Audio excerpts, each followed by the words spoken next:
Précieux Saint-Esprit, enseigne-nous encore une fois dans ta présence. Merci Saint-Esprit parce que c'est toi l'enseignant par excellence. Tu vas nous parler encore une fois ce soir. Dispose le cœur de tout un chacun de nous afin que nous puissions écouter ta parole en ce lieu. Papa, je ne connais rien, c'est toi qui connais tout. Je ne suis rien, c'est toi qui es tout. Je m'humilie encore une fois devant ta Seigneurie, afin, Père, que je sois utilisé comme un simple instrument. Merci parce que ta volonté sera accomplie au milieu de nous ce soir. Dans le nom de Jésus, Père, nous avons ainsi prié. Amen. Est-ce qu'on peut acclamer très fort pour le roi des gloires? Alléluia. Tu peux faire mieux que ça. Est-ce que tu peux acclamer pour le roi des gloires? Gloire au Seigneur. Alléluia. Alléluia. Gloire au Seigneur. Nous nous asseoir dans la présence de Dieu. Amen. Alléluia. Je rends encore une fois gloire à l'Éternel pour ce moment qu'il m'accorde encore une fois de se tenir au-devant de vous, afin de partager la parole de Dieu ensemble avec vous. Alléluia. Pour moi, c'est toujours un grand privilège et surtout aussi une très grande responsabilité de me tenir au-devant du peuple de Dieu pour partager la parole de Dieu. Et je rends gloire à l'Éternel pour cela. Alléluia. Et ce soir, le Saint-Esprit a mis quelque chose dans mon cœur afin de partager ensemble avec vous. Comme vous le savez, donc je vais enseigner. Parce que les jeudis, nous prenons le temps d'enseigner. Alléluia. C'est quelque chose que le Saint-Esprit a mis dans mon cœur afin de partager ensemble avec vous. Parce que il veut susciter une génération des hommes qui pratiquent ce que je vais enseigner ce soir. Amen. Alléluia. Alléluia. Gloire au Seigneur. Donc, le thème de mon message, ou soit de mon enseignement de ce soir, c'est une question. C'est une question que nous allons essayer de répondre durant ces moments d'enseignement. C'est une question. Lorsque j'étais en train de prier pour demander à Dieu qu'est-ce qu'il aimerait que son peuple puisse apprendre pendant ce moment ici, surtout pendant ces temps, le Saint-Esprit m'a mis à cœur un message, un enseignement que j'aimerais donner ce soir comme une sémence, et je crois que cette sémence portera des fruits à l'église Rehoboth. Alléluia. Donc les thèmes de mon enseignement, c'est une question comme je venais à peine de le dire, c'est pourquoi nous devons intercéder. Alléluia. Pourquoi devons-nous intercéder? C'est ça les thèmes. Donc c'est une question. Pourquoi devons-nous intercéder? Vous savez, lorsqu'on parle de l'intercession, il y a plusieurs personnes qui ont une compréhension de ce que c'est l'intercession. Lorsqu'on parle de l'intercession, on a comme si une catégorie de personnes qui peuvent seulement intercéder. Et d'autres personnes ne peuvent pas intercéder. Et d'ailleurs même, il y a d'autres qui n'arrivent pas à intercéder. Pourquoi? Parce qu'ils ne savent pas pourquoi nous devons intercéder. Pourquoi nous devons intercéder? Pourquoi nous devons nous lancer dans l'intercession? Et par la grâce de Dieu, au travers de cet enseignement de ce soir, j'aimerais, au travers à la lumière de la parole de Dieu, essayer un peu d'expliquer, essayer un peu de répondre à cette question. Pourquoi nous devons intercéder étant qu'enfants de Dieu? Pourquoi nous devons nous donner à l'intercession? Et avant de répondre à cette question, qui est le thème de mon enseignement de ce soir, j'aimerais d'abord établir certaines bases. J'aimerais d'abord établir certaines choses. J'aimerais d'abord parler premièrement de qu'est-ce qu'est l'intercession. J'aimerais donner une définition. Qu'est-ce qu'intercéder? Qu'est-ce qu'intercéder? Qu'est-ce que signifie intercéder? J'aimerais aussi parler de qui est un intercesseur. Alléluia. Qu'est-ce que signifie l'intercession? D'ailleurs, l'intercession, c'est juste le fait d'intercéder. Maintenant, intercéder signifie quoi? Qu'est-ce que signifie intercéder? Qu'est-ce que cela veut dire? Intercéder, selon les dictionnaires, intercéder, c'est intervenir en faveur de quelqu'un. Lorsque tu interviens en faveur d'une personne, lorsque tu interviens en faveur de quelqu'un, tu es en train d'intercéder pour la personne. Intercéder, c'est aussi parler en faveur d'eux, parler en faveur d'une personne, parler en faveur d'une nation, parler en faveur d'une famille, parler en faveur d'une communauté. d'une personne, d'une nation ou soit même d'une communauté. C'est quoi intercéder? Intercéder, c'est aussi plaider pour quelqu'un. Alléluia. Lorsque je suis en train de plaider pour une personne, lorsque je suis en train de plaider pour une communauté, lorsque je suis en train de plaider pour une église, pour une nation, je suis en train d'intercéder. Alléluia. Et par définition, c'est quoi l'intercession? Par définition biblique, l'intercession, c'est une sorte de prière. Comme nous savons, il y a plusieurs sortes de prières dont la Bible parle. Mais c'est une sorte de prière par laquelle l'homme se place devant Dieu pour plaider en faveur d'une personne, en faveur d'une nation. Et pour établir cela, nous allons lire dans Ézéchiel 22 au chapitre 22 à partir du verset 30. Dans Ézéchiel ici, la Bible nous montre comment Dieu est en train de chercher quelqu'un qui va se tenir à la brèche pour plaider. Comme nous venons de le dire, la prière d'intercession, c'est une prière où l'homme se place devant Dieu pour plaider en faveur d'une personne, en faveur d'un pays, en faveur d'une nation, en faveur d'une communauté. Et ici même, c'est triste de remarquer que dans Ézéchiel, la Bible dit, il cherche ces genres de personnes, mais il ne trouve pas ces genres de personnes. Pourquoi? Parce que je remarquais une chose dans les églises, et qu'il y a peu d'intercesseurs. Mais je prie qu'au travers de cet enseignement, que Dieu suscite des hommes et des femmes qui vont s'élever dans l'intercession dans cette église. Nous sommes dans une génération où même nous les chrétiens, nous sommes des chrétiens égoïstes. Nous ne pensons même pas aux autres. Nous prions seulement pour nous. Nous demandons seulement des choses seulement pour nous. Mais lorsqu'on se tient devant la face de Dieu pour demander les choses par rapport aux autres, c'est difficile. Pourquoi? Parce que nous sommes des chrétiens égoïstes. Mais je prie ce soir que Dieu suscite des hommes et des femmes dans cette église qui vont s'élever dans l'intercession. Qui est un intercesseur? Comme je venais à peine de le dire, un intercesseur, c'est un homme ou une femme qui se tient à la brèche pour prier pour une personne, pour une famille, pour une nation. C'est ça la première des choses que nous devons savoir concernant un intercesseur. Laisse-moi te dire une chose. Nous devons prier pour les autres. Nous devons prier pour les gens. Nous devons prier pour nos frères et sœurs. C'est quelque chose que nous devons savoir. Laisse-moi te dire une chose. Même pour que tu sois sauvé, il y a quelqu'un qui a prié pour toi.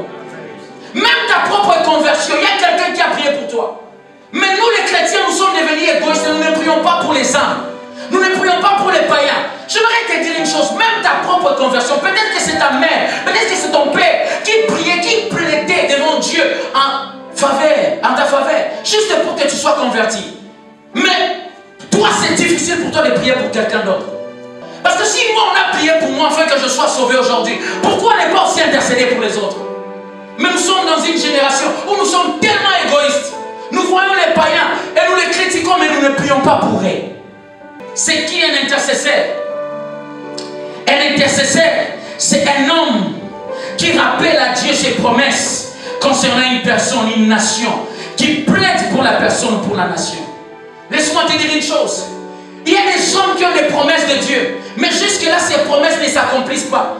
Un intercesseur, c'est quelqu'un qui connaît les promesses de Dieu, les promesses que Dieu a faites sur une nation. Nous allons voir cela même dans l'Ancien Testament. Daniel a plaidé. Il a vu que les promesses de Dieu ne s'étaient pas encore accomplies. Il a commencé à rappeler à Dieu. Il a dit, Seigneur, rappelle-toi des promesses que tu as faites. C'est ça un intercesseur. Un intercesseur, c'est quelqu'un qui connaît les promesses de Dieu par rapport à une nation, par rapport à une église, par rapport à une personne, et qui rappelle à Dieu ses promesses en faveur de la personne. C'est ça un intercesseur. Alléluia. C'est qui un intercesseur? Un intercesseur, c'est un homme qui bâtit des autels de sacrifices pour tout un peuple. Pour tout un peuple. Pour toute une famille ou pour une personne. Un homme qui peut bâtir un autel juste pour tout un peuple. Afin que tout un peuple soit sauvé. Afin que toute une famille soit sauvée. Où sont ces hommes qui bâtissent des autels pour tout un peuple? Afin que la faveur de Dieu, la miséricorde de Dieu se manifeste dans la vie de ces peuples. Où sont ces hommes qui bâtissent des autels tout simplement pour toute une famille? Des autels qui parleront en faveur de ces gens-là. Ou est-ce que je parle à quelqu'un? Laisse-moi te dire, là où il y a des intercesseurs, il y aura la différence. Il y aura la pense aussi aux autres? Où sont ces hommes qui se disent, Seigneur, donne-moi cette nation. Tu bâtis même des hôtels juste pour que Dieu sauve cette nation. Où sont ces hommes qui regardent les hommes en train de mourir dans le péché et ils se disent, non Seigneur, je bâtis des hôtels tout simplement. Je fais même des jeûnes et prières. Je me sacrifie jour et nuit juste pour que ces hommes soient sauvés. Où sont ces hommes? Tu ne peux jamais avoir une évangélisation efficace sans intercession. Qui est un intercesseur? J'aime ça. Un intercesseur est une sentinelle qui veille sur une personne, une famille, une nation. Laisse-moi te dire, on ne peut pas parler d'un intercesseur sans parler d'une sentinelle. Parce qu'un intercesseur, c'est une sentinelle. Et laisse-moi te dire une chose. Dans chaque nation, il y a des sentinelles spirituelles. Dans chaque famille, il y a des sentinelles spirituelles. Et la première des choses que le diable va faire avant de détruire une nation, c'est d'abord de déstabiliser les sentinelles spirituelles de cette nation. Pourquoi? Parce que lorsque les sentinelles spirituelles de cette nation sont déstabilisées, laisse-moi te dire, il aura accès. La Bible dit, le diable c'est un voleur, il vient pour voler. Et laisse-moi te dire une chose, nous remarquons tout, nous savons tous, nous venons de l'Afrique. À l'Afrique, qu'est-ce qui se passe? Nous savons qu'il y a plusieurs voleurs qui viennent souvent pendant la nuit. Et qu'est-ce qu'on fait? On cherche des sentinelles. Pourquoi? Ces sentinelles-là veillent sur notre passé, n'est-ce pas ça? Et laisse-moi te dire une chose. Le diable, les voleurs, lorsqu'il veut venir détruire une nation, laisse-moi te dire, Dieu protège une nation au travers des sentinelles spirituelles. Il y a des hommes que Dieu a placés dans une nation comme des sentinelles spirituelles. Et une fois que le diable veut détruire cette nation, il va d'abord déstabiliser la vie de ces sentinelles. Une église commence à tomber les jours où il n'y a plus des intercesseurs, des sentinelles spirituelles. À chaque fois que le diable veut détruire une église locale, il détruit d'abord les intercesseurs. C'est là qui intercèdent pour cette église-là. Et j'aimerais établir cela dans Genèse. Oh my God. Dans Genèse, la Bible, vous savez, qu'est-ce que signifie d'abord une sentinelle? Une sentinelle, c'est un homme qui protège un lieu. Une sentinelle, c'est un homme qui veille pour un lieu, sur un lieu. Et qu'est-ce qui se passe? Le diable voulait détruire la terre. Et avant de détruire la terre, il devait d'abord déstabiliser la sentinelle que Dieu a placée sur la terre afin de garder la terre. Et nous savons tous que la sentinelle que Dieu a placée sur la terre afin de protéger, de garder la terre, c'était Adam. Il ne pouvait jamais atteindre la terre sans pour autant d'abord déstabiliser Adam. Pourquoi? Parce que Adam était une sentinelle. Dans chaque église, il y a deux types de personnes, les accusateurs et les intercesseurs. Soit tu es un accusateur, soit tu es un intercesseur. Qui sont les accusateurs? Les accusateurs, ce sont des gens qui passent leur temps à critiquer, qui passent leur temps à calomnier, qui passent leur temps à juger les autres. C'est ça les accusateurs. Et laisse-moi te dire une chose, les accusateurs font le même ministère que le diable. Dans Apocalypse 10, la Bible dit que le diable, c'est lui qui accusait les frères et tombé. Laisse-moi te dire d'abord, le diable en grec signifie accusateur. Le mot diable en français normalement, parce que le diable c'est en grec. En français, diable signifie accusateur. Et celui qui accuse les autres, celui qui critique, celui qui calomnie, fait le même ministère que le diable. Et où sont passés les intercesseurs? Nous avons peu des intercesseurs et beaucoup des accusateurs. J'aimerais lire cela dans Apocalypse. Apocalypse 12, 10. La Bible dit, le ministère du diable, c'est de t'accuser devant Dieu jour et nuit. À chaque fois que tu tombes dans un péché, lui il part pour t'accuser. Et ce qui est triste dans les églises, nous allons remarquer qu'il y a même des gens qui font le même ministère que le diable. Ils critiquent les autres. Lorsque ton frère tombe, tu commences, tu es le premier à calomnier. Frère, tu fais le même ministère que le diable. Vous savez pourquoi c'est là? J'ai remarqué une chose. J'ai demandé au Saint-Esprit, c'est quoi exactement? Pourquoi c'est là? Et le Saint-Esprit m'a fait comprendre une chose. Les gens préfèrent accuser les autres tout simplement parce qu'ils ne sont pas remplis d'amour. Laisse-moi te dire, tu ne peux pas intercéder pour une personne si tu n'aimes pas la personne. En fait, il n'y a pas d'intercession sans amour. Imaginez, intercéder ce n'est pas facile aussi. Donc tu te sacrifies, tu sacrifies tous tes besoins. Tu dis Seigneur, oui, j'ai des soucis, j'ai des problèmes, mais je ne prie pas d'abord pour moi, je prie d'abord pour mes frères. Frère, c'est avoir l'amour pour les autres. Parce que chacun de nous ici a des problèmes. Et lorsque nous nous présentons devant Dieu, la première des choses qui nous vient, nous devons d'abord dire à Dieu tous nos problèmes. Et pour prendre le temps de sacrifier tes problèmes, afin de montrer à Dieu les problèmes des autres, il faut beaucoup d'amour. Beaucoup d'amour. Et nous n'arrivons pas souvent à intercéder parce qu'il nous manque l'amour. Parce que tu ne peux pas intercéder pour une personne si tu n'aimes pas la personne. Et c'est pour cela qu'on a du mal. On a vraiment du mal à intercéder pour les âmes parce que nous n'aimons pas les âmes. Ça, c'est la vérité. Parce que nous n'aimons pas les âmes. Si nous aimons les âmes, les gens qui se perdent dans cette nation, laisse-moi dire, nous allons nous lever dans la prière pour prier pour ces âmes ici. Maintenant, la question que nous devons nous poser, pourquoi devons-nous intercéder? Pasteur, tu m'as parlé de l'intercession. Tu m'avais parlé de qui est un intercesseur. Maintenant, pourquoi je dois intercéder? J'aimerais donner quelques raisons pourquoi nous devons intercéder. La première des choses, laisse-moi te dire, parce que la parole de Dieu nous recommande d'intercéder pour les autres. Alléluia. Dans Jacques, au chapitre 5, à partir du verset 16, la Bible nous dit que nous devons prier les uns pour les autres. C'est une recommandation de la parole de Dieu. Nous devons intercéder pour les autres. Nous devons intercéder. Et laisse-moi te dire, lorsque tu n'intercèdes pas pour les autres, tu désobéis à la parole de Dieu. Tu désobéis à la parole de Dieu. C'est une recommandation de la parole de Dieu que nous devons intercéder pour les autres. Nous sommes dans une génération où lorsque nous voyons l'autre tomber, au lieu de le relever, nous l'enfonçons encore plus davantage. Pourquoi? Parce qu'il y a peu d'intercesseurs. Deuxième raison, pourquoi nous devons intercéder. Pourquoi nous devons intercéder? Laisse-moi te dire, nous devons intercéder pour les autres.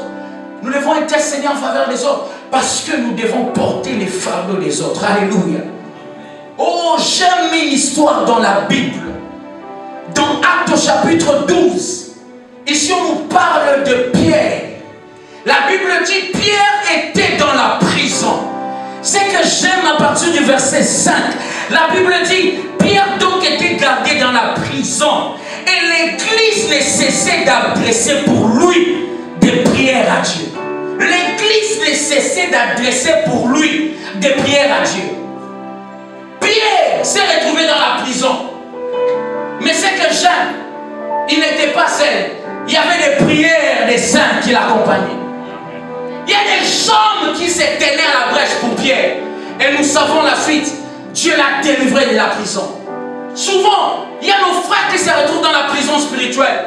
Qu'est-ce que l'église doit faire pendant ces temps-là? La Bible nous donne les chemins à suivre. Nous devons nous mettre dans la prière. La Bible dit, et l'église ne cessait d'adresser des prières à Dieu en faveur de Pierre. En faveur de Pierre. Et laisse-moi te dire une chose. Nous devons prier pour nos pierres. Est-ce que je parle à quelqu'un? Nous devons prier pour nos leaders. C'est très important. Laisse-moi te dire, lorsque le diable veut détruire un corps, il détruit d'abord la tête. Et c'est pour cela qu'il faut faire attention. Nous devons prier pour nos leaders spirituels. Nous devons prier pour eux. Quel jour tu as déjà prié pour ton pasteur? Quel jour tu as déjà prié pour ton église? Mais tu viens à l'église chaque dimanche. Mais tu n'as jamais eu le temps de prier, même pour le kids. Où sont les intercesseurs? Et souvent nous avons une mauvaise compréhension. Laisse-moi te dire une chose. L'intercession c'est pour tout enfant de Dieu. Souvent nous pensons que non, il y a seulement... Oui, c'est bien d'avoir un groupe d'intercession dans l'église. Mais laisse-moi te dire, tout enfant de Dieu est appelé à l'intercession. Et c'est ce qui... Il y a plusieurs qui ont une mauvaise compréhension des choses. Même si on a un groupe d'évangélisation à l'église, tout enfant de Dieu est appelé à l'évangélisation. Même si on a un groupe d'intercession à l'église, tout enfant de Dieu est appelé à l'intercession. Les groupes que nous avons à l'église, ce sont ces gens qui se sont seulement consacrés afin de prier pour l'église. Mais toi aussi, tu es appelé à prier pour ton église. Tu es appelé à prier pour les hommes et les autres. Nous sommes appelés à être des intercesseurs bien-aimés. Où est-ce que je parle à quelqu'un? Pourquoi nous devons intercéder? Oh, j'aime ça. Nous devons intercéder pour imposer la volonté de Dieu de se réaliser sur la terre. Où est-ce que je parle à quelqu'un? Alléluia. Dans Matthieu au chapitre 6, À partir du verset 9, ici, les apôtres ont demandé à Jésus-Christ, apprends-nous à prier. Et j'aime, lorsque Jésus-Christ est en train de leur donner les modèles à suivre dans la prière, il dit, voici donc comment vous devez prier. Notre Père qui es au ciel, que ton nom soit sanctifié, que ton règne vienne et que ta volonté soit faite sur la terre comme au ciel. C'est une prière d'intercession. Que ta volonté soit faite sur la terre comme au ciel. Que ta volonté, lorsque nous prions, lorsque nous intercédons, nous imposons la volonté de Dieu de se manifester sur la terre. Lorsque tu pries pour une nation, tu imposes la volonté de Dieu de se manifester dans une nation. Tu imposes la volonté de Dieu de se manifester dans la vie d'une personne. Tu imposes la volonté de Dieu de se manifester dans la vie dans une communauté. Tu imposes que ta volonté soit faite sur la terre comme au ciel et que ton règne vienne. Pourquoi devons-nous intercéder? Quatrième des choses que j'aimerais partager avec nous. Nous devons intercéder pour détruire le plan de l'ennemi dans la vie de nos prochains. Alléluia. Détruire les plans de l'ennemi dans la vie de nos voisins, dans la vie de nos proches. Ici, Jésus-Christ lui-même nous a donné l'exemple dans Luc au chapitre 22, à partir du verset 31 au verset 32. Laisse-moi te dire, l'intercession c'est un combat spirituel. Ici, Jésus-Christ, il a prié pour Simon. Pourquoi? Parce que le diable était en train de réclamer Simon. Il était en train de réclamer Simon. Il réclamait Simon pour le cribler comme du froment. Mais Jésus a prié pour lui. Laisse-moi te dire une chose. Lorsque tu intercèdes pour ton voisin, tu annules les plans de l'ennemi dans la vie de la personne. C'est pour cela que nous devons prier pour les gens qui habitent dans cette nation. Laisse-moi te dire, l'évangélisation c'est un combat spirituel. Et nous ne devons pas nous taire lorsque nous portons l'évangile. Nous devons aussi prier, intercéder. C'est un combat spirituel entre la lumière et les ténèbres. C'est entre la lumière et les ténèbres. Et laisse-moi te dire, sans intercession, on n'aura jamais une évangélisation efficace. Bien aimé, nous devons nous lever. C'est un combat spirituel. Mais ce que j'aime dans ce combat spirituel, nous avons déjà la victoire. Alléluia. Alléluia. C'est pour ça, laisse-moi te dire une chose. Dans ce combat, nous sommes déjà plus que vainqueurs. C'est pour ça que nous devons prier pour ces gens-là. Nous devons intercéder pour eux. Afin qu'eux aussi soient sauvés. Pourquoi devons-nous intercéder? Pourquoi devons-nous intercéder? Nous devons intercéder parce que Dieu récompense les intercesseurs. Oh, je dis Dieu récompense les intercesseurs. Alléluia. Laisse-moi te dire une chose. Lorsque tu prends le temps de prier pour les autres, ce n'est pas pour rien. Dieu va te récompenser. Lorsque tu prends ton temps, 1 heure, 2 heures du temps en train de plaider en faveur des autres frères, ce n'est pas en vain. Dieu va te récompenser. Et ce que j'aime avec Dieu, Dieu récompense plus celui qui intercède que celui qui prie pour lui-même. Est-ce que je parle à quelqu'un? Pour établir cela dans Job 42 à partir du verset 10. Le jour où j'ai lu ces versets, je me suis dit, waouh, je ne dois jamais cesser d'intercéder pour les autres. Je ne dois jamais cesser de prier pour les autres. Job a connu des choses, des moments difficiles, des moments de tempête. Mais ces versets ici m'ont donné même les secrets pourquoi Dieu a restitué tout ce qu'il avait perdu. Dieu a rétabli Job. Tout simplement parce qu'il a intercédé pour ses amis. Est-ce que je parle à quelqu'un? Quand il a prié pour ses amis, c'est à ce moment-là. C'est comme si Dieu attendait que Job puisse intercéder. J'aimerais dire à une personne, peut-être que toi aussi, Dieu attend que tu intercèdes pour les autres. Ou est-ce que je parle à quelqu'un? Job est passé par des moments difficiles. Job a tout perdu. Il a perdu ses enfants, il a perdu sa femme, il a perdu ses biens. Et il a souffert. Mais qu'est-ce qui se passe? La Bible dit ceci. Lorsque Job a prié pour ses amis, c'est à ce moment-là que Dieu a rétabli tout ce qu'il avait perdu. Je prie que lorsque tu vas t'élever dans l'intercession, que Dieu rétablisse tout ce que tu as perdu au nom de Jésus. Et je prie que Dieu te récompense. Alléluia. J'aimerais te dire, lorsque tu pries pour les autres, lorsque tu prends ton temps d'intercéder pour ta famille, d'intercéder pour les membres de ta famille, j'aimerais t'annoncer que ce n'est pas en vain. Dieu récompense les gens qui intercèdent. Il n'est pas un homme pour mentir, ni un fils d'un homme pour se repentir. Ce que Dieu dit dans sa parole, il marche derrière sa parole pour l'accomplir. Je prie que tu sois un intercesseur. Je prie que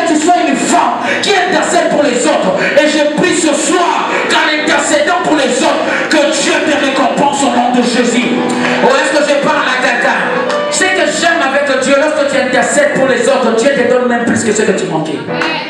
Oh, est-ce que je parle à quelqu'un? Alléluia. Dieu te donne même plus que ce que tu manquais. Pourquoi nous devons prier pour les autres? J'aime ça. Nous devons intercéder pour les autres pour faire le même ministère que Jésus. Ah, est-ce que je parle à quelqu'un? Alléluia. Laisse-moi te dire une chose, ceux-là qui acquisent les autres font le même ministère que le diable, mais ceux-là qui intercèdent pour les autres font le même ministère que Jésus. La Bible dit Jésus-Christ est à la droite du Père en train d'intercéder pour nous. Alléluia. Lorsque tu intercèdes pour tes frères, tu fais le même ministère que Jésus. Pour ressembler à Jésus, tu dois aussi intercéder pour les autres. Alléluia. Ressembler à Jésus, ce n'est pas seulement parler en langue. Ressembler à Jésus, ce n'est pas seulement faire des miracles. C'est aussi prier pour les autres. Alléluia. Jésus-Christ, il est à la droite du Père en train d'intercéder pour toi. Et laisse-moi te dire une chose. Il y a certaines choses que nous n'arrivons pas à voir tout simplement parce que nous n'apprenons pas d'abord à nous mettre de côté afin d'intercéder pour les autres. Afin d'intercéder pour les autres.